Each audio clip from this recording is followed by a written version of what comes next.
এই ছেলেটা একদিন কবরস্থানে দোয়া করার জন্য যায়। যখন দোয়া করা শেষ হয় তখন তার চোখটা পড়ে অন্যদিকে। সে দেখতে পেল যে কবর থেকে কিছু লাশ উঠে তারা কি যেন খুঁজতেছে। ছেলেটা একটু আশ্চর্য হয়ে গেল যে কবরের লাশ উঠে তারা কি করছে। তখন দূর থেকে পাশে দেখতে পেল যে আরেকজন বৃদ্ধ বাবা সে বসে আছে।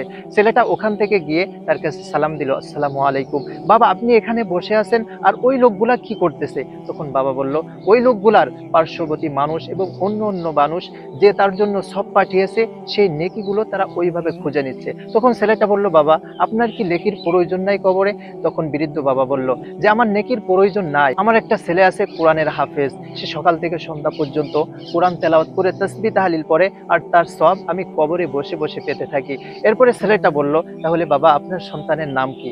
তখন বৃদ্ধ বাবা বলল, আমার সন্তানের নাম হাফেজ ইমরান, তার একটা মুদির দোকান আছে, সেই দোকানে সারাদিন সে তসবিহ এবং কোরআন তেলাওয়াত করে আর দোকানের কেনা বেচা করে, আর তার যে সব হয়ে থাকে সেই সব আমি কবর থেকে পাই। এরপরে ছেলেটা সত্যি স্বপ্ন দেখতেছিল, তার ঘুমটা ভেঙে গেল। সে আশ্চর্য হয়ে গেল যে এই হাফেজ ইমরান তার বাসা কোথায়, তাকে কিভাবে পাবো। এরপরে খুঁজতে খুঁজতে একটা সময় তার দোকান পেল, তাকে দেখতে পেল সে চুপ করে বসে আছে কিন্তু তার মুখে যেন কি পড়তে থাকে। সে গিয়ে সালাম দিল, আসসালামু আলাইকুম ভাই, আপনার নাম? বললো, আমার নাম হাফেজ ইমরান।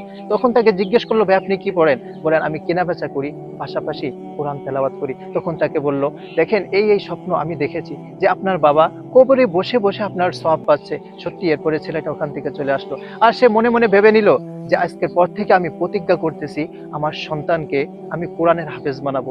ভাগ্যবতী তো ওই সমস্ত পিতামাতা যারা কবরে বসেও তাদের সন্তানের সওয়াব ওখান থেকে পায়। আল্লাহু আকবার। ভিডিওটা যদি আপনার কাছে ভালো লাগে অবশ্যই ভিডিওটা শেয়ার করে দিবেন।